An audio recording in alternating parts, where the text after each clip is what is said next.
Welcome back to the Mount to Peak Clean podcast. I'm your host, Ashley, and I'm doing a solo podcast today because why not? So thank you for joining us. I have some pretty cool Reddit stories. We're going to go over them in real time, go over some of the comments, answer the questions. If you're new to our community, we are a cleaning company in the Crowsnest Pass, Alberta, and we've been in business for about 5 years now. I have an amazing team behind me. They're all busy on the weekend doing their own shit. And I'm here to spread some kindness and some laughs and some entertainment and hopefully education on how to clean business shit. I started this podcast to help educate other cleaners and our clients and our potential clients on what the actual steps are in cleaning, how long it actually takes to do a deep clean, what the costs are. I use Reddit stories from all around the world because honestly, everybody's going through this shit and it's 2026 and it needs to stop. Cleaners are allowed to make a profit. If you don't know how to do that, there's a lot of other cleaners out there with amazing platforms that will help you charge more than $25 an hour. You should be charging a lot more than that. And also, the caveat is you have to work your ass off and give the best cleans ever if you are going to charge what you are worth. Okay? If you're just some teenager, $25 an hour for some inexperienced clean, that's totally fine. We love you. You guys are awesome. Keep going. But if you are a professional, licensed, insured cleaner, please charge more. Also, this is just fun. So let's get started. This one was from 5 days ago. I have a weekly client who continuously pushes my boundaries and disrespects my time and fails to communicate. I would absolutely drop her as a client if she wasn't weekly and one of my top income sources. Last week, I went for our normal scheduled clean-in and the front door was locked. I called and texted and received no response. Knowing the house and the family well enough, I proceed to go around the back door where it enters into a guest room. There are windows, so when I got back there, their house sitter was still in bed, sprang up, scared at my sneaking up on him. I asked him to open the front door. Once inside, he explained they were on a trip and he didn't know I would be coming and had things scattered around the house. I was going to walk around to see if I could do a potential clean, but his things were literally everywhere and he seemed uncomfortable at the idea of me cleaning around him. I don't blame him. My client finally got back to me saying their house sitter would let me in. I responded back telling her I felt uncomfortable and don't know how to proceed. Even offered to come back another day closer to when they would be getting back. No response. She finally got back to me 4 days later and said, I assume the house sitter knew you came on Wednesdays. Sorry for the mix-up. I assume you're booked out until our next clean-in. I didn't want to miss a scheduled day. I responded already, telling her I understood, but that I need more respect of my time and better communication and how uncomfortable the situation was. I told her I would be charging her a cancellation fee. I've allowed her to disrespect me so many times. I'm so glad to finally stand up for myself, but I'm wondering if I handled it correctly or am missing a perspective. How could you handle this? I love how cleaners are always we're always so it can't be them, it must be us. Am I missing a perspective? I love that. Because we're always okay, it must be me. We just gaslight ourselves into thinking it's our fault instantly. We come here for a second opinion.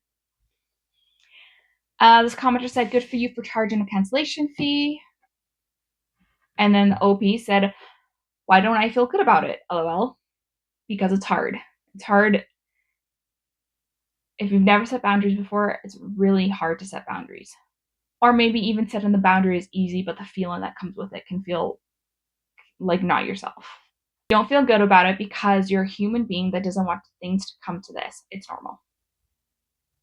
This person, I just charge for a full clean-in. Yes, I've done that before too, where we've walked into a house completely trashed from a party, and I said you have to pay in full because I had already given them a warning before, and they're totally cool with it.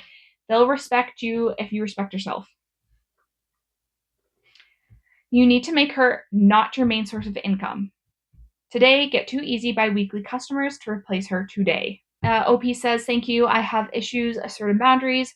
So as soon as I responded to her, I was questioning myself. I appreciate the reassurance. Another commenter said, please consider flipping it if you start questioning yourself. If you were the client, you would probably be mortified and offer to pay the cancellation fee. You'd talk to the house sitter and make sure they know better next time and offer an excuse. Don't feel bad for asking for things you would have offered yourself.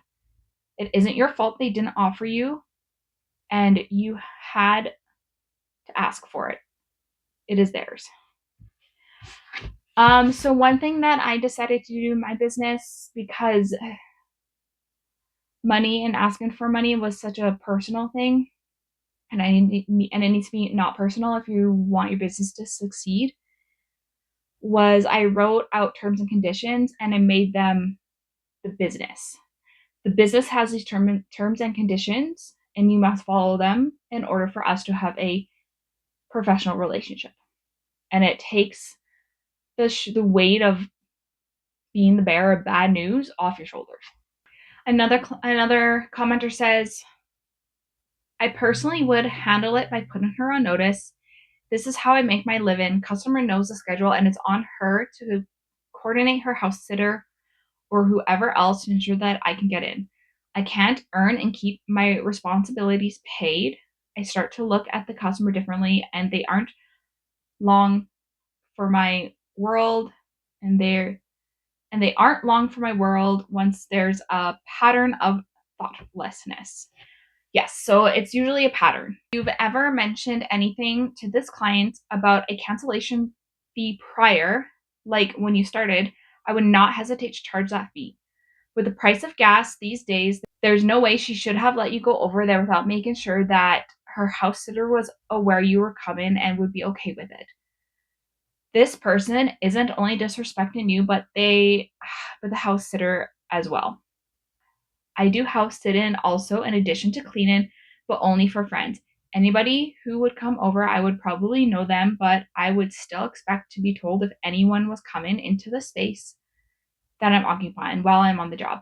I actually get upset when I'm late, when I'm left alone in a house with other contractors and haven't been notified prior. I've just had situations that have made me this way. OP says, I honestly felt so bad for catching him off guard. He seemed so embarrassed trying to explain why his things were everywhere and was like, I always clean up before I leave. I told him he didn't need to explain anything to me and how sorry I was for scaring him. I would be so pissed thinking I had the privacy to enjoy the space only for a stranger to catch me in bed and proceed to assess my clutter. Yeah, I get that.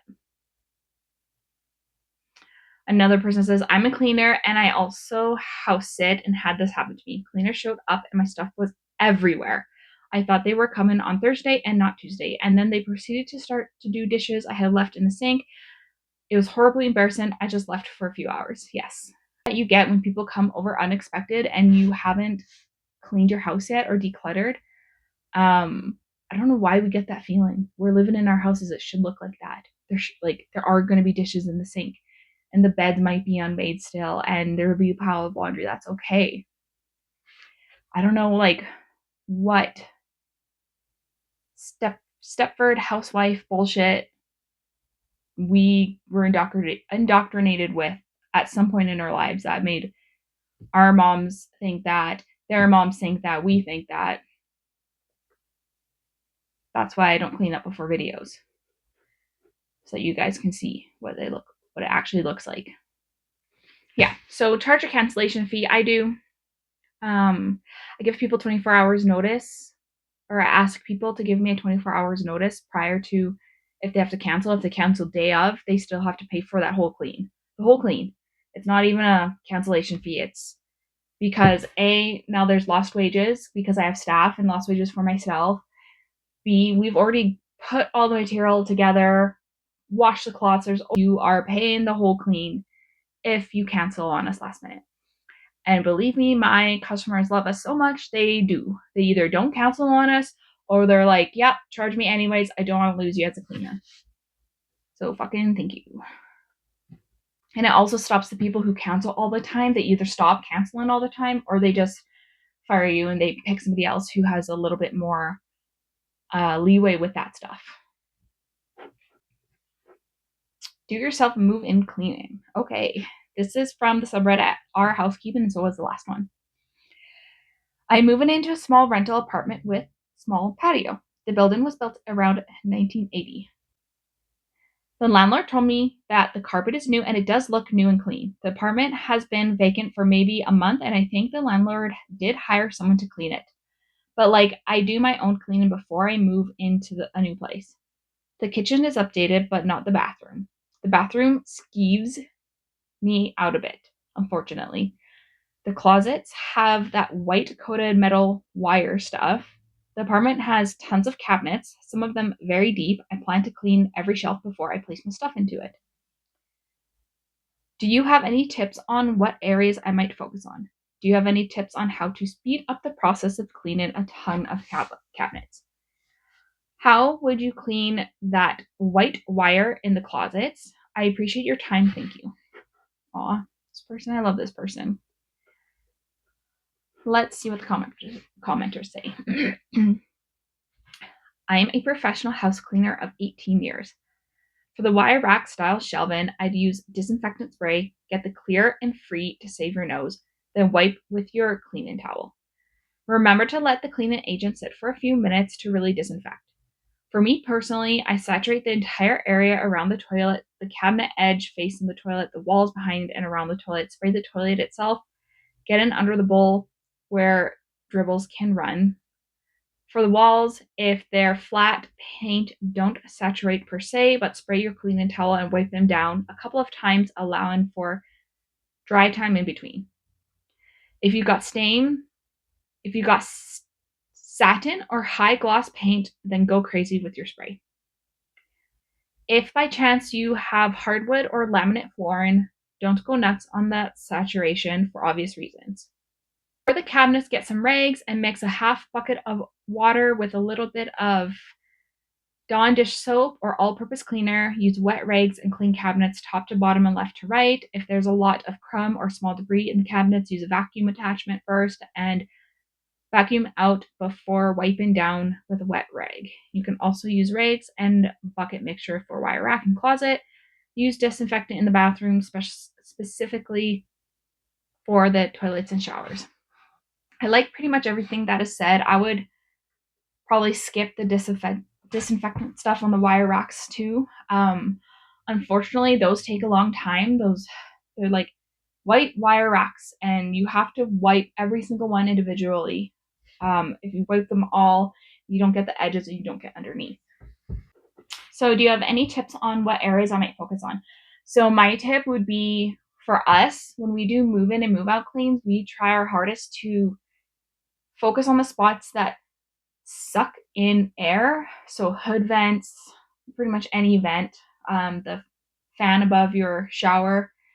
We want to make it so that it's like the other tenants never lived there. Places that suck obviously have all of their gunk in their gross stuff, and we want to get rid of that for you. Kitchens, bathrooms are always the worst. Some kitchen cabinets, like the pantries, like people have lived in those for years and not one time cleaned them out. And there's syrups and Pop Tarts and crumbs and dust and sometimes mouse shit. It's all in there.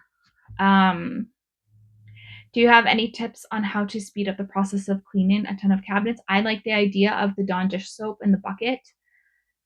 It depends on how dirty the cabinets are. You might have to let it sit for a long time, and you don't want to use too harsh of a chemical depending on the type of cabinets it is. Other than that, so in order to go fast, this is still going to take this person hours, probably 2 days. But in order to go fast, definitely dust and vacuum first, and then do all your wet wipe and stuff, and work top to bottom, left to right, or in one direction. I love this person taking it on their own. These people have such an appreciation for cleaners. Our moving cleans are typically 12 hours long. Our heavy cleans are about that long too.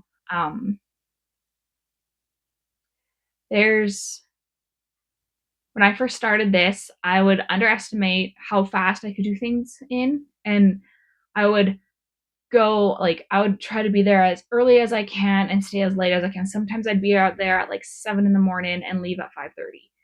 Sometimes I would take a break, sometimes I wouldn't.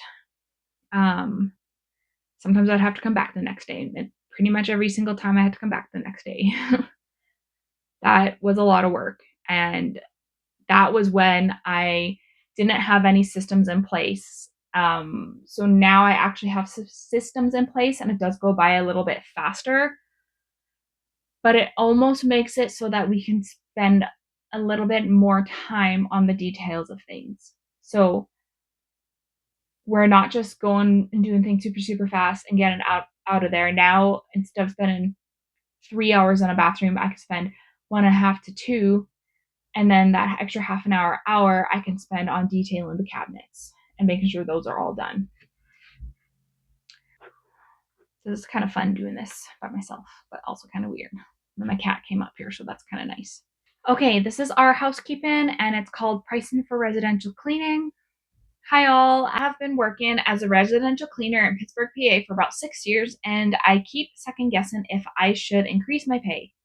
Half of my clients I've cleaned for 5 years, and I haven't raised the price at all. I have been charging on average $150 for a 3-bedroom, 2-bathroom house, and wonder if I should charge a minimum of $200, like I've heard other cleaners do. I worry if I raise my prices that I will lose my current customers and potential new customers as well. I'm at the point where I'd rather charge an affordable rate where I make enough money to where I don't feel robbed, but also not so much that I can't get any new customers. This commenter says, I've been in the cleaning business too, and this is very common. A lot of cleaners stay at the same price for years because they're afraid of losing loyal clients. In reality, prices naturally need to be increased over time because of cost of supplies, travel, inflation, experience, and skill level. Charging $150 for a 3-bedroom, 2-bathroom after 5 to 6 years is honestly on the low side and in many markets. A gradual increase, for example, $25 to $50 with proper notice, usually does not make you lose your best customers. Many will stay because they trust your work. One thing that helped me was creating a structured pricing system based on size, condition, and scope of work, so I wasn't guessing anymore. I actually put together a pricing guide for cleaners because so many of us struggle with the exact issue. It breaks down how to price confidently and raise rates without panic. If you ever want to check it out, feel free to message me. You should be raising it every year, even if it's a small amount, like $10. I'd say move it up to $175. I understand. I hate having to bring it up to my clients. Many are elderly and not on fixed budgets, but fixed ideas for sure. I raise my rates about every third year, and when I do, I have never had anyone complain or cancel. This year was a whopping 18%. Nobody blinked an eye. That's lucky. If you worked where I worked, if you work where I work, I don't think cleaners have raised their prices in 20 years until I came along. So now is a bad time to raise rates. Since the economy is doing poor, I would test the waters by only asking clients you no longer want to work for. If they say no, then there are no worries losing them. If they say yes, great. Then test your next client. This person understood said why everything else is going up.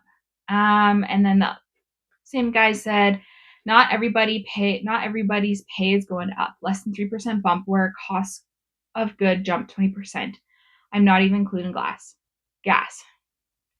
So that's a good point. Why? Everything else is going up. Why do we as cleaners feel that we shouldn't be raising our prices when literally everything else in the economy is going up? Every other person, every other business is doing it. They have no problem being like, well, these strawberries were $16. Now they're going to be $18. And we're like, yeah, we'll buy them because we need fucking strawberries. Why is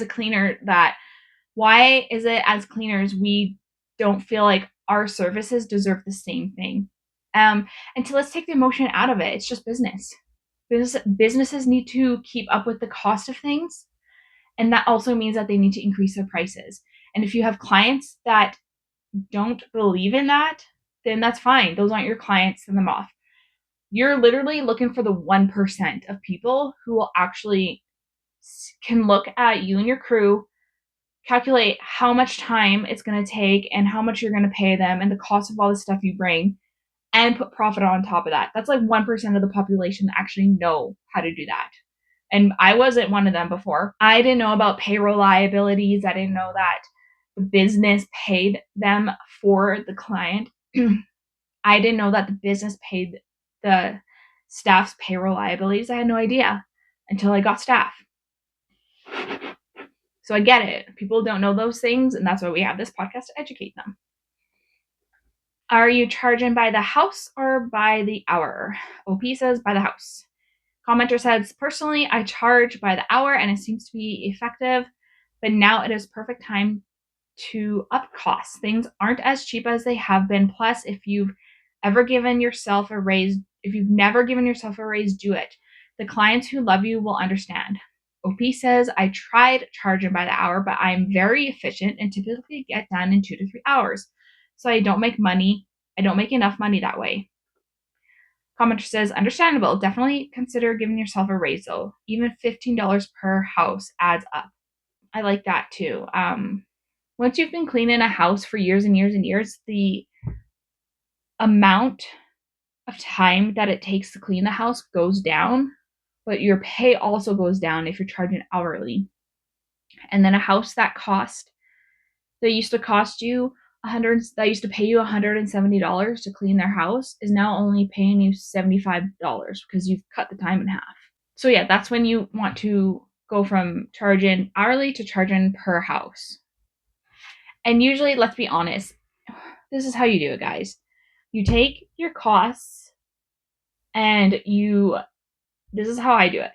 I take my costs, and if it's a one-time clean, I do 50% markup on all that. So that's labor, materials, overhead like internet and water and electricity for washing the shit that I have to wash, insurance, workers' compensation, all that.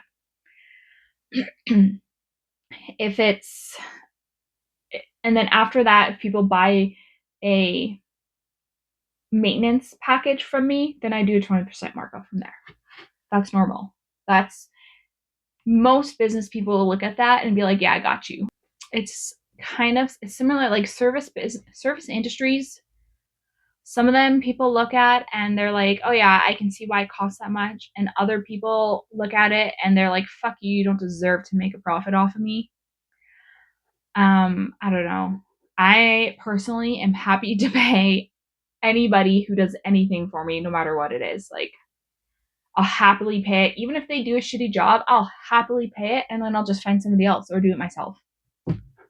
I'm willing to give everybody a try. Okay, first time hiring cleaners. I love this one.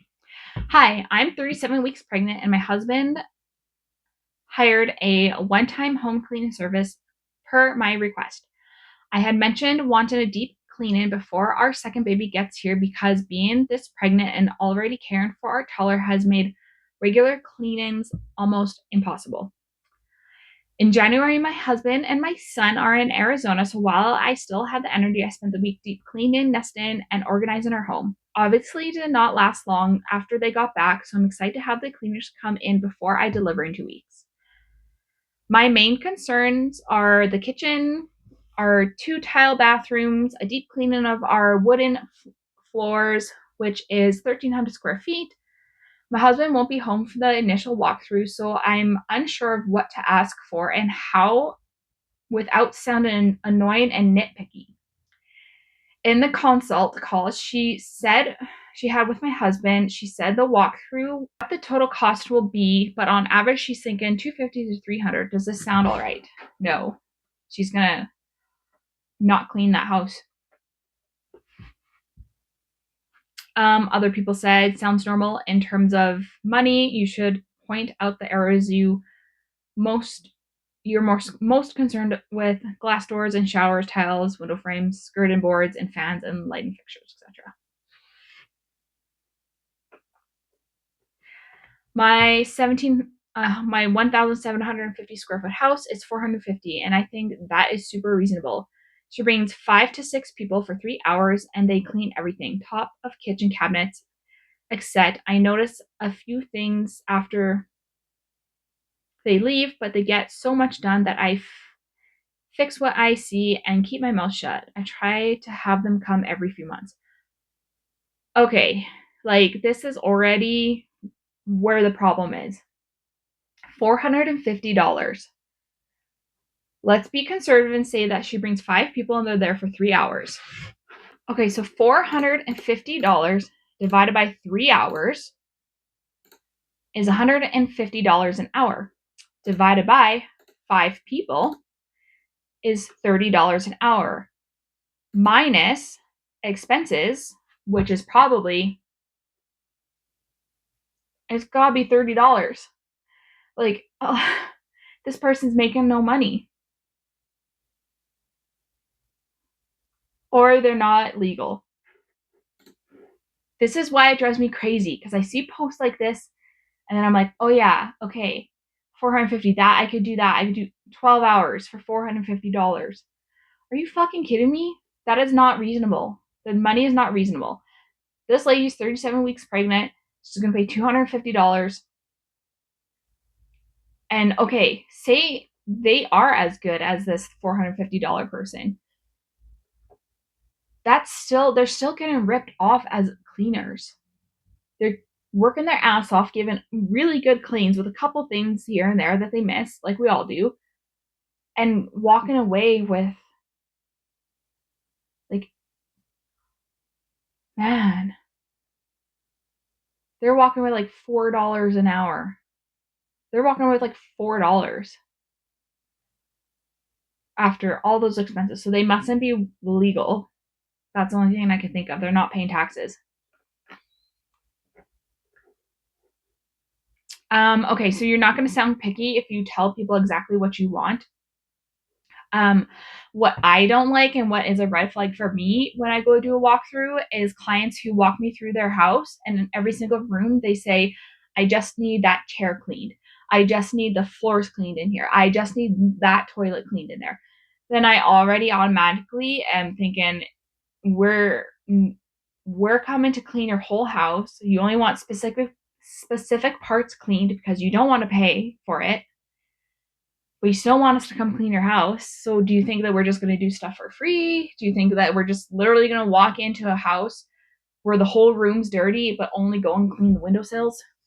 Like, that's like, save that for the 14-year-old or 16-year-old who just got a job, doesn't want to do babysitting, so they're do cleaning. It's not for a professional company to come in and do that for you. Okay, I like this one. Cleaner raised her fees for new customers. Should I pay that new rate? This is our housekeeping as well. My cleaner charges $30 an hour for my large condo. She's a fantastic cleaner. I found out that she raised her fees to $35 an hour, but she said I don't need to pay that rate as I am grandfathered in. Thoughts? Please see below for the update. If you like her, pay her if you can afford it. $30 an hour isn't much, considering she may have insurance and such. We pay our leads that much, but they have no overhead, and we give them vans and pay for their gas, just to put it in perspective. She came in and cleaned my condo, so I paid her new rate at $35 an hour. She argued with me that I overpaid and that I'm not her richest client. Crying face. Crying laughing face. But she eventually accepted the payment, and I emphasized that it's not a problem for me at all. I live in a very high cost of living, and I think she deserves a raise. Yes, she doesn't speak English, so there's some language barrier. Okay, so I've done this before too. My new clients get my new price because my prices went up when I had hired staff, and when I decided to charge for profit, that too. Before, when I thought I was charging for profit and then taxes came and I probably made like $7,000 that year, like no one can live off of that. So she's trying to be really nice and she doesn't want to lose her clients because she loves her clients because you guys are the ones that helped her get started. And and you guys obviously have a great relationship, so she doesn't want to lose you by asking for you to pay extra. You're an amazing human being. I wish all clients were like you. There's some amazing clients on here. I mean, there's clients on here who pay their staff when they are sick, and they'll just pay that fee. They'll pay the cleaning fee when their cleaner calls in sick. Okay, our housekeeping 2 months ago. Unhappy with cleaner. Seeking advice. We have a house cleaner that was recommended by someone we know. She came to scope out the house a couple weeks ago. We did a walkthrough. Our house is large, 3,000 square feet, but I told her I only want her to do some portions of the house. That's a red flag for a client. Our house is medium messy. I have 2 babies and 2 cats. However, I do laundry and dishes multiple times a day, mop once a week, and try to tidy up as much as I can every day. That's also a red flag for a client. When she told me she charges $260 a week and will come with one other person, I thought this was okay. We are in a high cost of living area. We've had prior housekeepers. We just moved cities, and she might be my least favorite. When she leaves, it feels like my house looks exactly the same as when she came. There is no clean house feeling. Question, is it worth working it out with her? She's cleaned twice. Or just find someone else. I would have liked to find someone else, but I don't know if that's shitty of me. How do I communicate that to her in a not a shitty way? So I like this person because she is a good client, even though she's given some red flags. Red flags are, like I mentioned before, when you have this house, but you only want your cleaners to do portions of it, then it's almost like we feel like you don't need us.